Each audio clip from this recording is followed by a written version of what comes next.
Hello दोस्तों। हम सब जानते हैं दुनिया की 1% आबादी 50% मनी को कंट्रोल करती है। तो वहीं दुनिया की 50% आबादी डेली 100 रुपये से कम कमाती है। जहां गरीबी और बीमारी के चलते डेली 35,000 बच्चे अपनी जान गंवाते हैं, वहीं हमारे देश की सरकारें लाखों करोड़ों रुपए दूसरे प्लैनेट्स पर जीवन खोजने में बर्बाद कर देती हैं। महंगाई दिन प्रतिदिन बढ़ती जा रही है और आगे भी बढ़ती रहेगी। आने वाले टाइम में इन्फ्लेशन इतना हो जाएगा कि नॉर्मल लोग अपनी नॉर्मल कमाई से ठीक खाना भी नहीं खरीद पाएंगे।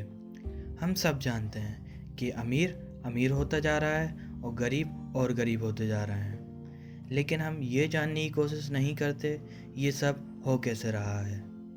एक बात तो क्लियर है कि दुनिया में बहुत कुछ गलत हो रहा है, जिसकी वजह है हमारी इग्नोरेंस। इसलिए मैं आपको वर्ल्ड इकोनॉमी और बैंकिंग सिस्टम से जुड़े कुछ ऐसे सीक्रेट और रहस्य बताऊंगा जिसका जानना हर इंसान के लिए ज़रूरी है। तो चलिए शुरू करते हैं। इस सिस्टम को समझने से पहले आपको पैसों की हिस्ट्री पता होना ज़रूरी है। ज़्यादातर लोगों को पता ही होगा कि आज से करीब 400 साल पहले जब बैंकिंग सिस्टम नहीं था, तब इंसान लेन देन के लिए बार्टर सिस्टम का यूज़ करता था, जहाँ एक सामान लेने के लिए हमें कोई दूसरा सामान देना पड़ता था।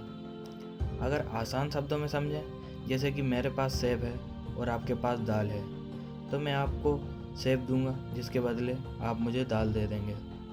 ये सिस्टम काफ़ी कॉम्प्लिकेटेड था, क्योंकि सामान एक्सचेंज करने के लिए सही पेयर ढूंढना मुश्किल होता था। जैसे कि मुझे सेब की जगह दाल नहीं चावल चाहिए, तो मुझे ऐसा इंसान ढूंढना पड़ेगा जो मुझसे सेब लेकर चावल दे दे। इसी कॉम्प्लिकेशन की वजह से लोगों ने सोने और चांदी के सिक्कों से ट्रेडिंग स्टार्ट कर दिया। अब लोग अपने सामान को आसानी से सिक्कों के बदले बेचकर उसी सिक्कों से अपने ज़रूरत का सामान खरीद लिया करते थे। आगे चलकर सिक्कों की चोरी और ज़्यादा वजन के चलते सिक्के लेकर घूमना और व्यापार करना एक चिंता की बात बन चुकी थी। तब इसमें मेयर रोथस्चाइल्ड नामक एक सुनार ने बिजनेस का मौका देखकर एक सॉल्यूशन निकाला। उसने लोगों से कहा, तुम अपना सोने के सिक्के हमारे पास जमा करा दो, हम उसको सुरक्षित रखेंगे और बदले में हमको कुछ फीस दे देना, और जब आपको सिक्कों की ज़रूरत हो तो उसको वापस ले जाना। तो लोग अपने सिक्के उस सुनार के पास जमा कराने लगे। वो सुनार सिक्कों के बदले एक रसीद दे दिया करता था। वह रसीद कुछ नहीं, एक आईओयू होता था, जिसमें एक वचन लिखा होता था कि मैं धारक को इतने सिक्के अदा करने का वचन देता हूँ। यही वचन दुनिया को आज तक गुलाम बनाए हुए है और हम इसके बारे में सोचते भी नहीं। अब ट्रेडिंग के लिए बार बार सुनार के पास जाकर सोना लेने से बेहतर लोगों ने उस आईओयू रसीद से व्यापार करना शुरू कर दिया। लोगों ने सोचा, जब रसीद है तो सोना भी होगा ही। अब सुनारों के मन में लालच आ गई थी। उन्होंने नकली रसीदें बनाना चालू कर दी, जिसके पीछे कोई सोना नहीं होता था। अब जब रसीदें पैसा बन चुकी थीं, तो सुनारों ने नकली रसीदें लोगों को लोन के तौर पर देना शुरू कर दिया और उस पर भारी इंटरेस्ट कमाने लगे।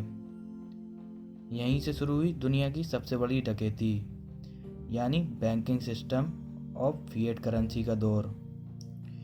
वो सोना संभाल कर रखने वाली दुकान दुनिया की पहली बैंक बनी और वो रसीद दुनिया की पहली करेंसी। ज़्यादातर देशों के कर्जे में डूबने की वजह यही सिस्टम है, जो सरकारों को फर्जी रसीद यानी फिएट करेंसी बनाकर देता है। ब्याज के तौर पर उस देश के खून पसीने की कमाई निगल जाता है। अकेले इंडिया के ऊपर ही 85 लाख करोड़ का कर्ज हो चुका है। इस सिस्टम को बनाने वाले मेयर एम्सेल रोथस्चाइल्ड ने 1760 में जर्मनी के फ्रैंकफर्ट नामक शहर में दुनिया की पहली बैंक स्थापित की। मेयर रोथस्चाइल्ड के 5 बेटे थे। अब उन 5 बेटों में से एक बेटे को फ्रैंकफर्ट रोककर 4 बेटों को यूरोप के बड़े औद्योगिक शहरों में फैला दिया, ताकि पूरी दुनिया में बैंकिंग सिस्टम को फैलाया जा सके। और उन्होंने पूरी दुनिया में अपनी सेंट्रल बैंक स्थापित कर दी। सन 2000 से पहले करीब 8 देशों में रोथस्चाइल्ड कंट्रोल सेंट्रल बैंक नहीं थी, जिसमें Afghanistan, Iraq, Sudan, Libya, Cuba, north Korea, Iran, Syria शामिल थे।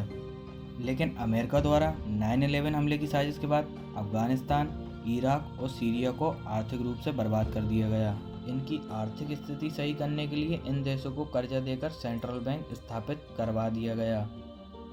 फिर सन 2011 में यूएन इंटरवेंशन के बाद लीबिया और सूडान को भी सेंट्रल बैंक खोलने पर मजबूर होना पड़ा। अब इनकी नज़र नॉर्थ कोरिया, क्यूबा और ईरान पर है। रोथशाइल्ड फैमिली आईएमएफ, वर्ल्ड बैंक और federal reserve bank of America के ऊंचे ऊंचे पदों पर बैठे रहते हैं और अमेरिका को पपेट के रूप में इस्तेमाल करते हैं। तो यार अगर वीडियो पसंद आया तो ज़्यादा से ज़्यादा शेयर करें, लाइक करें। और अगर रोथशाइल्ड एंड बैंकिंग सिस्टम के बारे में और वीडियो देखना चाहते हो तो नीचे कमेंट बॉक्स में कमेंट कर बताएं।